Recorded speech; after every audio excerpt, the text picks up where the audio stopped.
নমস্কার, the power of astrology Sumanta ji Chowdhury আমার এই ইউটিউব চ্যানেলে আপনাদের সবাইকে স্বাগত।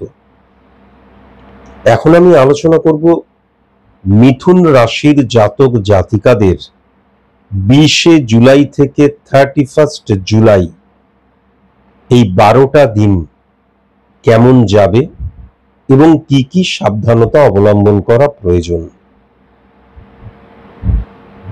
আমি আগেও যেমন বলেছি, বহুবার বলেছি, আমি ঠিক ততটা না বললেও এইটুকু শুধু ধরিয়ে দিই যে আমি এটা কিন্তু একটা সার্বিক মতে আলোচনা করছি। কেন করছি?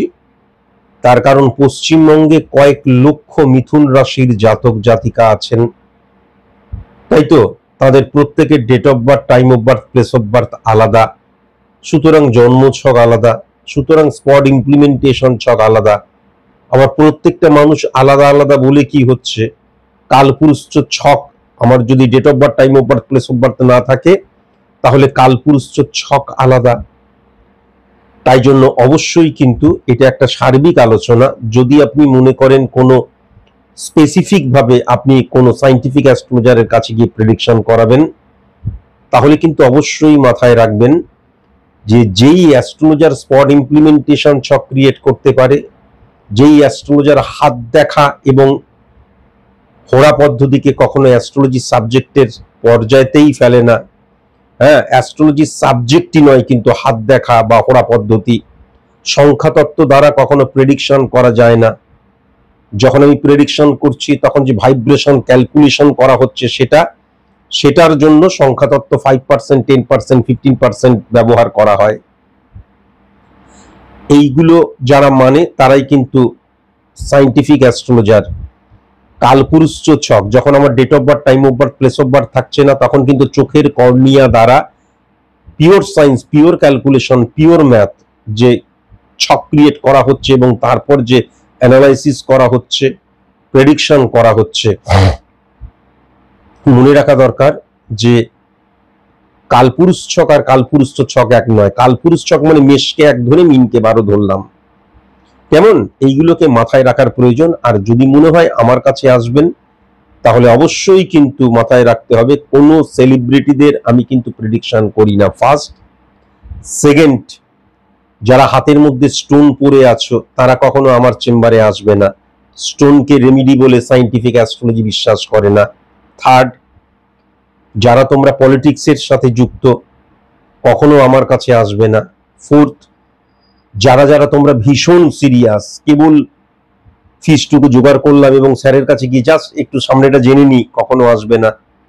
ভীষণ সিরিয়াস, আমি আমার নেগেটিভিটিটা ফাইন্ড আউট করব, কেননা একজন অ্যাস্ট্রোলজার পজিটিভ সাইড নিয়ে আলোচনা করে না, জোরজার করে লাভ নেই।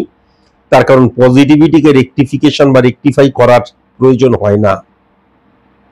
সুতরাং আমার নেগেটিভিটিটাকে ফাইন্ড আউট করব এবং সেটাকে কিন্তু অবশ্যই শর্ট আউট করব। দরকার হলে ঘটি বাটি বিক্রি করে হলেও কিন্তু শর্ট আউট করবো। এই মনোভাব যদি আমার থাকে তবেই আমি কিন্তু স্যার সুমন্ত জি চৌধুরীর চেম্বারে যাব বা তাকে দিয়ে অনলাইন প্রেডিকশন করাবো। আর তা না হলে অহেতুক 1500 টাকা বা 3000 টাকা কখনোই খরচা করব না। বেকার কিন্তু খরচা হবে, এটা বারবার ধরে জানিয়ে রাখলাম। মিথুন রাশির জাতক জাতিকাদের ক্ষেত্রে খুব ভালো মতন যদি লক্ষ্য করা যায়, জুলাই মাসের 20 তারিখ থেকে জুলাই মাসের 31 তারিখ পর্যন্ত রাহুর অবস্থান অত্যন্ত উচ্চস্থ হয়ে রয়েছে। রাহু যদি উচ্চস্থ না থাকে তাহলে আমি কখনো অনেক কিছু পেতে পারবো না। স্ট্রাগল ফর এক্সিস্টেন্স চলছে, চলবে, এইটুকুই। কিন্তু অনেক কিছু যদি পেতে হয় এবং অনেক কিছু পাওয়ার মতন যদি রাস্তা তৈরি করতে হয়, অপরচুনিটি যদি ক্রিয়েট হয়, কেননা একদিনে বা 2 দিনে বা 12 দিনেই তো আর সব অনেক কিছু পেয়ে যাব না। তার জন্য যে অবস্থান, স্থান, কাল, পাত্র, নির্দেশ সমস্ত কিছুকে যদি সঠিক মতন লক্ষ্য করা যায় তাহলে কিন্তু সেটা রাহু ছাড়া কখনো সম্ভব নয়। আমার একটা ফ্ল্যাট, আমার বন্ধুর 4টে ফ্ল্যাট, কোনো অ্যাস্ট্রোলজারের প্রয়োজন নেই, অ্যাস্ট্রোলজি শেখার প্রয়োজন নেই। যদি রাহুকে দেখা যায় তাহলে আমার চাইতে তার রাহুর অবস্থান অনেক উচ্চস্থ হয়ে রয়েছে। পজিটিভ ভাবে থাকলে পজিটিভ ভাবে আমার উন্নতি হবে, নেগেটিভ ভাবে থাকলে নেগেটিভ ভাবে আমার উন্নতি হবে, এটা আমি বহুবার বলেছি। সুতরাং এই ক্ষেত্রে যেটা লক্ষ্য করা যাচ্ছে যে এই যে রাহুর অবস্থান মিথুন রাশির জাতক জাতিকাদের অনেকটা কিন্তু তুলে ধরবে। কিন্তু এখন লক্ষ্য করতে হবে যে রাহু খুব ভালো মতন যার সাথে তার দৃষ্টি বিনিময় হচ্ছে বা ভাইব্রেশনের জায়গাতেও মঙ্গল কিন্তু চলে আসছে। মঙ্গল তো পজিটিভ ছিল, কিন্তু প্রবলেম হচ্ছে সেই মঙ্গল এবং রাহুর অবস্থানও কিন্তু লক্ষ্য করা যাচ্ছে। এই আমাদের মঙ্গল রাহু এবং মঙ্গল শুক্রের অবস্থানও কিন্তু লক্ষ্য করা যাচ্ছে। আবার সেখানে কিন্তু বুধের অবস্থান চলে আসছে। তাহলে একটা কথা অবশ্যই মাথায় রাখার প্রয়োজন আছে যে এই যে বুধের ইমপ্লিমেন্টেশন, বুধের অবস্থান মঙ্গল এবং শুক্রের দ্বারা কিন্তু ফাটকা রিলেটেড জায়গা মারাত্মকভাবে তৈরি করবে। এবং আমি কিন্তু সেই ফাটকাকে ফর সাকসেস, অ্যাচিভ সাকসেস যুক্তি দিয়ে, বুদ্ধি দিয়ে, ব্রেন দিয়ে বিশ্বাস করতে শুরু করব। কেমন? এবং সবচেয়ে বড় কথা, যদি সমসপ্তমেও লক্ষ্য করা যায় তাহলে ফিজিক্যালি চন্দ্রকে হিট করছে, তাহলে সেক্ষেত্রে আমার মন কিন্তু সেটা বিশ্বাস করতে শুরু করবে যে আমার যে একটা প্রতিবন্ধকতা বা সিচুয়েশনে আমি রয়েছি, এখান থেকে যদি আমাকে বেরোতে হয় তাহলে মাস্ট আমাকে এমন কিছু করতে হবে যেটা আমাকে চটজলদি অনেকটা অর্থ দেবে। তার কারণ এখান থেকে বেরোবার জন্য যদি এখন 5 বছর অপেক্ষা করতে হয় বা চরম লড়াই করে যাচ্ছি, ওই স্ট্রাগল ফর এক্সিস্টেন্স, একটু একটু করে বেরোচ্ছি, ততদিন আমি সার্ভাইভ করতে পারবো না, এটা আমি মনে করব আর কি। মানে আমার যুক্তিটা কিন্তু সেটাই খাড়া করবে, যেহেতু বুধের অবস্থান লক্ষ্য করা যাচ্ছে। যুক্তির জায়গা, বুদ্ধির জায়গা, বিবেচনার জায়গা, ব্রেন ওয়ার্কের জায়গা, ইমপ্লিমেন্টেশনের জায়গায় ব্রেন এইভাবেই কিন্তু চিন্তা করবে এবং এইভাবেই ফাটকা রিলেটেড জায়গায় চলে যাবে, এটাও কিন্তু লক্ষ্য করা যাচ্ছে। তার কারণ রাহুর উচ্চস্থ এবং রাহুর মঙ্গলের অবস্থানের মানে হচ্ছে আমার পরিশ্রমের খামতি থাকবে না, আমার ঊর্জার খামতি থাকবে না, আমার ডেডিকেশন, ডিভোশন, ডিটারমিনেশনের খামতি থাকবে না। আমরা মানুষ, এমন অনেক সময় অড সিচুয়েশন ক্রিয়েট হয়, মনে হয় আজ জুটেছে কাল কি হবে, কালের ঘরে শনি। তাহলে সেরকম ধরনের ব্যাপার হয়ে যায় কি যে আজকে এটা কোনো রকম সামলে নিলাম, আমি এরপর সামলাবো কি করে? তাই জন্য ইমিডিয়েট আমার কোনো অর্থ যদি পাওয়ার থাকে, আমার কাছে তো অনেকে আসে, আচ্ছা লটারি হবে, তার কারণ সে কিন্তু খুব অড সিচুয়েশনে রয়েছে, সেখান থেকে বেরোতে গেলে তাকে কিন্তু চটজলদি কিছু অর্থের প্রয়োজন সে মনে করছে। কিন্তু আজকের দিনে চ্যালেঞ্জ করে দেওয়া যায়, যখনই আমি ফাটকাকে বিশ্বাস করতে শুরু করব, যখনই আমার অবস্থান, আজকে যে অবস্থান, হঠাৎ করে আমি কোটি কোটি টাকা পেয়ে গেলাম, আমার কাছে তো লক্ষাধিক টাকা পাওয়া মানেও লটারি পাওয়ার মতন, তাহলে লক্ষাধিক টাকা বা কোটি কোটি টাকা পেয়ে গেলাম, সেইটাকে আমি সঠিক মতন ব্যবহারই করতে পারবো না। কনমানিকা করোড়পতিতে আমার এই মুহূর্তে ডিটেলসে মনে নেই, একটু খোঁজ খবর লাগালেই খুঁজে পাওয়া যাবে। একজন কোটি টাকা পেয়েছিল অনেক আগে, কিন্তু কোটি টাকা পেয়েছিল, আজকের দিনে তার কোটি কোটি টাকা আরো দেনা হয়ে গেছে। সে যখন কোটি টাকা পেয়েছিল তার মানে তো তার নলেজ ছিল, সে এখন নেশাসক্ত হয়ে এবং চরিত্রহীন হয়ে বসবাস করছে। আমি আজ থেকে 6-7 মাস, 1 বছর আগেও খবরটা পেয়েছিলাম। তো ওয়েস্ট বেঙ্গলের বাইরে থাকে, ওয়েস্ট বেঙ্গলের বাইরে তো থাকবেই, কেননা কনমানিকা করোড়পতিতে এসেছিল অনেক দিন আগে, আপনারা নিশ্চয়ই এটা সার্চ করলে বা অনেকে জানেনও। তাহলে আমি এককালীন অর্থ পেয়ে গেলাম অনেক, তার ফলে আমার জীবন বদলে গেল, তারপর আমি সুন্দরভাবে চলতে শুরু করলাম, কখনো সম্ভব নয়। হঠাৎ করে যখন আমি সফল হচ্ছে, অর্থনৈতিক সফলতা বা সচ্ছলতা আসছে, সেই যে সচ্ছলতা বা সফলতাটা আসছে সেইটাকে আমি হাসিল করিনি, তখন সেই সফলতার দামটাও আমি দিতে পারবো না। তাই যে সফলতাটা চাইছো তার উপযুক্ত হওয়াটা ভীষণ প্রয়োজন। আমাদের পশ্চিমবঙ্গে, ভারতবর্ষে কত এক্সাম্পল, 2-1 দিনের জন্য, 1 মাসের জন্য, 6 মাসের জন্য দেখা গেছে সফল হয়েছে, সবাই তাকে নিয়ে চর্চা করছে, সফল, কোথায় হারিয়ে চলে গেছে আজকের দিনে। এখান থেকে কিন্তু খুব সাবধান হতেই হবে। এখন সফলতার ঘরটা যদি দেখা যায়, সফলতার ঘরে কিন্তু সূর্য হিট করছে এবং সবচেয়ে বড় কথা, সূর্য কিন্তু, আমি আগেই যেটা বলেছি সেটা নিয়ে আমি আলোচনা করছি, যে কর্কট রাশিতে সূর্যের প্রবেশ, সূর্য এবং চন্দ্রের অবস্থান। তাহলে একটা কথা অবশ্যই মাথায় রাখার প্রয়োজন আছে, 5 নাম্বার ঘরকে যখন সূর্য হিট করছে, তখন আজকের দিনে কিন্তু লিখে দেওয়া যায় যে এই যে মিথুন রাশির জাতক জাতিকারা ডেফিনিট ভাবে কিন্তু জীবনে, মানে অন্তত এই 12 দিন নিয়ে তো প্রেডিকশন করছি, এই 12 দিনে কিন্তু সফল হবে, বা এমন সফলতার রুট খুঁজে পাবে, এমন ভাবে সফলতার পরিবেশ তৈরি হবে, এমন ভাবে স্থান কাল পাত্রের মধ্যে দিয়ে যাবে, এই 12 দিন পরবর্তীকালে দেখা গেল 12 মাসকে পজিটিভ ভাবে ভাইব্রেট করলো, এটাও হতে পারে। কিন্তু সেই সঙ্গে এটাও কিন্তু পরিষ্কার, সূর্য উচ্চস্থ হয়ে রয়েছে, ভেরি নাইস, কিন্তু সফলতার ঘরে সূর্য মানে হচ্ছে ইন্ডিকেশন ফ্লাকচুয়েশনের, ইন্ডিকেট করে ফ্লাকচুয়েশনকে। তাহলে এই যে ফ্লাকচুয়েশনের জায়গাটা, এই ফ্লাকচুয়েশনের জায়গাটা কিন্তু সফলতার ক্ষেত্রে লক্ষ্য করা যাচ্ছে। আমি সফল হচ্ছি, আবার সেই সফলতাটাকে আমি হঠাৎ করে পিছলে যাচ্ছি, হারিয়ে যাচ্ছি, ডিক্রিজ হয়ে যাচ্ছে, আবার সেটাকে ধরে তুলছি, এই খেলাটাও কিন্তু থাকবে, এটাও কিন্তু পরিষ্কারভাবে লক্ষ্য করা যাচ্ছে।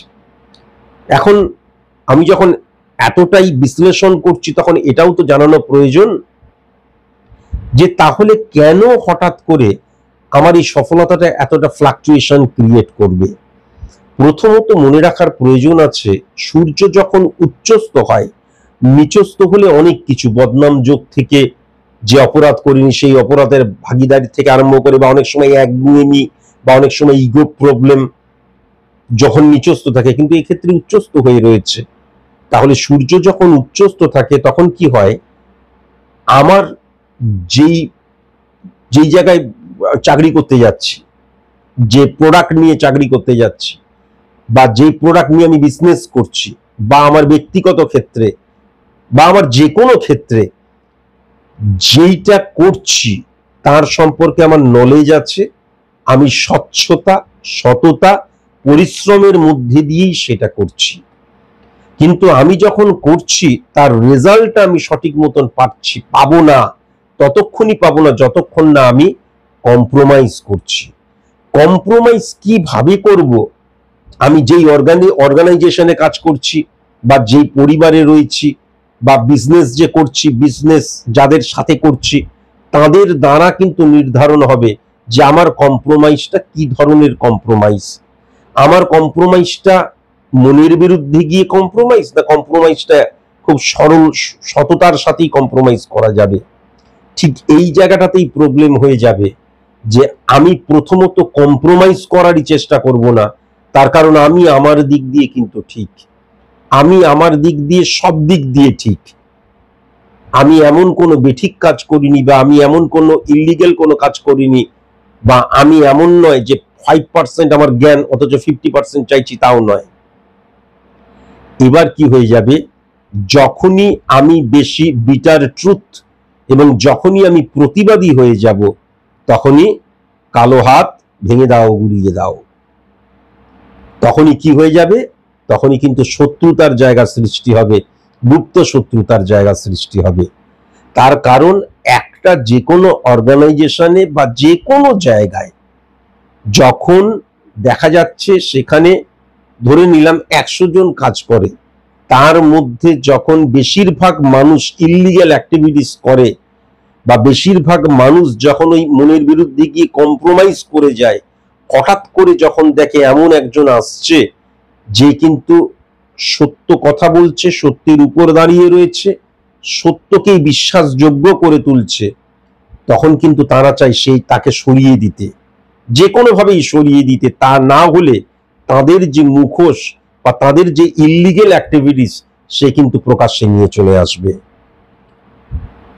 এই জন্যই কিন্তু সফলতাটা মিথুন রাশির জাতক জাতিকারা হোল্ড করে রাখতে পারবে না, ধরে রাখতে পারবে না, বা সেটাকে ইনক্রিজ করতে পারবে না। সাডেনলি হঠাৎ করে কিন্তু ডাউন হয়ে যাওয়ার জায়গাটাও মারাত্মকভাবে লক্ষ্য করা যাচ্ছে।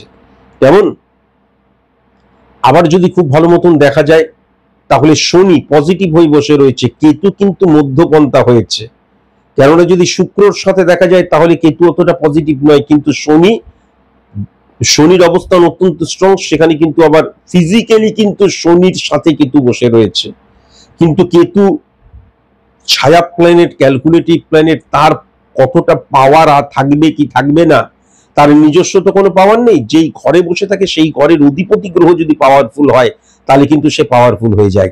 তাহলে এই ক্ষেত্রে যদি শুক্রকে খুব ভালো মতন লক্ষ্য করা যায় মঙ্গলের সাথে, সে কিন্তু সাডেনলি ব্লকড হয়ে যাবার জায়গাটা তো লক্ষ্য করা যাচ্ছে।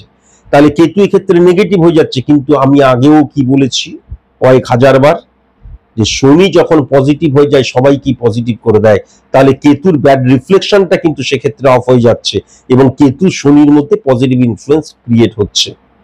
তাহলে কেতুর মধ্যে কিন্তু দুটি সত্তাও কাজ করবে, কেননা শুক্রের যে নেগেটিভ ইনফ্লুয়েন্স সে পাচ্ছে সেটাকে সে ইমপ্লিমেন্ট করতে পারছে না, কেননা সেই জায়গাটাকে অফ করে দিয়েছে শনি। আবার শনির যে পজিটিভ জায়গা সেটাকেও কিন্তু সে হিট করবে। তাহলে কি হবে, শনি মানে ডিসিপ্লিন, সে কিন্তু ডিসিপ্লিন হতে হবে এটাকে বিশ্বাস করবে কিন্তু করবে না, বা করলেও সেটা কিন্তু সততার সাথে কন্টিনিউ করবে না।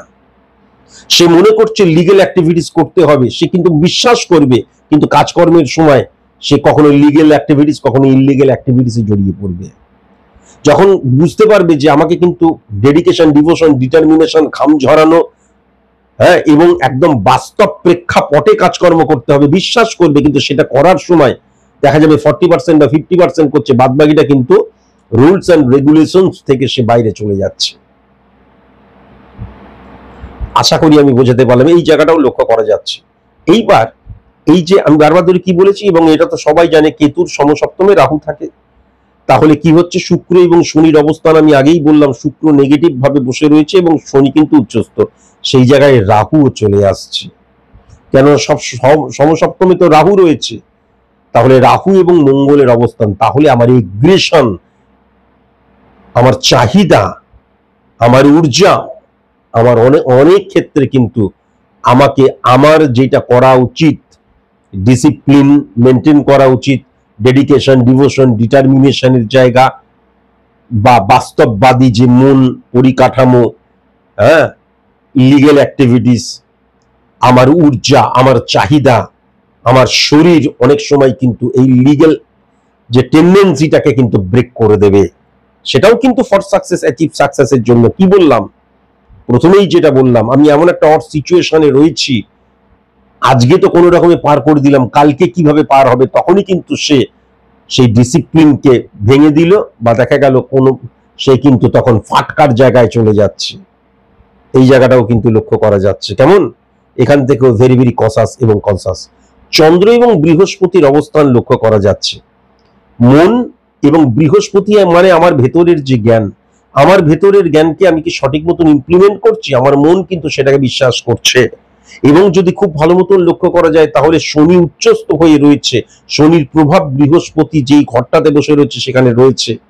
তাহলে আমি বুঝতে পারছি যে আমাকে যদি জিততে হয় তাহলে, বা আমাকে যদি সফল হতে হয় তাহলে কিন্তু আমার ভেতরের যে ইন্টারনাল জ্ঞানটা রয়েছে, সেই জ্ঞানটাকে ফর সাকসেস, অ্যাচিভ সাকসেস যখন আমি ইমপ্লিমেন্ট করব, তখন নিয়মানুবর্তিতা, ডেডিকেশন, ডিভোশন, ডিটারমিনেশন, বাস্তববোধ, লিগেল অ্যাক্টিভিটিস, এই সব কিছুকে মেনটেন করেই কিন্তু হিট করতে হবে।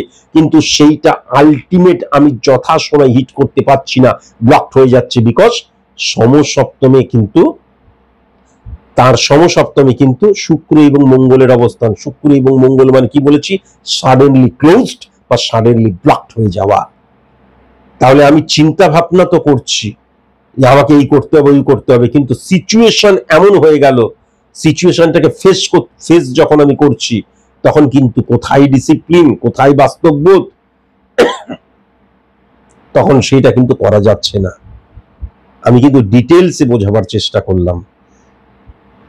সুতরাং যেটা লক্ষ্য করা যাচ্ছে যে মিথুন রাশির জাতক জাতিকাদের ক্ষেত্রে আমি কোন সিচুয়েশনটাকে ফেস করছি এটা ভেরি ভেরি ইম্পর্টেন্ট। তবে এইটুকু ডেফিনিট ভাবে বলা যায় যে আমি সিকিউর জোনে রয়েছি। প্রত্যেকের ছক তো আলাদা, এটা সার্বিক মতে আলোচনা করছি। দেখা যাচ্ছে আমি সিকিউর জোনে রয়েছি এবং আমার আস্তে আস্তে উন্নতি হচ্ছে। আমার সেরকম স্ট্রাগল ফর এক্সিস্টেন্স বা আজকে কোনো রকমের ঠেকালাম কালকে কি করব এই সিচুয়েশন নেই। সেক্ষেত্রে কিন্তু মিথুন রাশি যদি লোপ না হয় বা যদি আমি মারাত্মক ইলিউশনে আক্রান্ত না হই, তাহলে কখনোই ফাটকার জায়গা যাবে না। আর যদি কখনো ফাটকার জায়গা যায় বা ইলিগেল অ্যাক্টিভিটিস করে, তাহলে তার পতন অনিবার্য। কারোর বাবার ক্ষমতা নেই, কোনো রেমিডিয়াল প্রসেস অ্যাপ্লাই কিন্তু আটকাতে পারবে না। ফার্স্ট। কিন্তু দেখা গেল আমরা সাধারণ মানুষের যন্ত্রণা কে বোঝে? আমরা যারা নিম্ন মধ্যবিত্ত, আমাদের যন্ত্রণা কে বোঝে? এমন একটা অড সিচুয়েশন চলে এলো, তখন আলটিমেট কোথায় নিয়ম, কোথায় সততা, কোথায় কি, সবকিছু গুলিয়ে গওয়া হয়ে গেল, এটাও লক্ষ্য করা যাচ্ছে। সুতরাং আপনার যদি মিথুন রাশির আপনি যদি জাতক জাতিকা হন, তাহলে অবশ্যই কিন্তু স্পেসিফিক ভাবে ছক ক্যালকুলেশন মাস্ট করিয়ে নেওয়া প্রয়োজন। আর আরেকটা কথা অবশ্যই মাথায় রাখবেন, যদি আপনি আমার অনুষ্ঠান দেখেন তাহলে আপনি নিশ্চয়ই জানেন যে ফালতু বকার মানুষ আমি নই। আমার নেগেটিভিটিটাকে কখনো কিন্তু প্রশ্রয় দেবেন না, কেননা আমি একটা অড সিচুয়েশনে পড়ে রয়েছি। আমি কোনো অ্যাস্ট্রোলজারের কাছে গেলাম, অ্যাস্ট্রোলজার প্রেডিকশন করলো, কোনো কারণে দেখা গেল সেই অড সিচুয়েশনটাকে আমি হ্যান্ডেল করে নিতে পারলাম, কিন্তু যখনই সেই রোগটাকে, গ্রহগত রোগকে আমি বাড়াতে শুরু করব, সেই রোগটাকে আমি নির্মূল যখনই আমি করব না, পরবর্তীকালে যখন সেই রোগটা মহামারী আকার নিয়ে থাবা বসাবে, তখন কিন্তু বাঁচান বাঁচান বাঁচান করলেও কেউ বাঁচাতে পারবে না। বরঞ্চ তোমার ওই অসহায়তার সুযোগ নিয়ে তখন সবাই কিন্তু দাও মারতে শুরু করবে, কিন্তু আলটিমেট কোনো মতেই কিন্তু সেই জায়গা থেকে তুমি বেরিয়ে আসতে পারবে না। তাই ঘটার আগেই কিন্তু যখন সেটা প্রথম অবস্থায় রয়েছে, নির্মূল করে দেওয়াটা ভালো। তোমাদের কি মনে হয়? আমার কথা ঠিক না ভুল? আজকের মতন এইটুকুই। নমস্কার।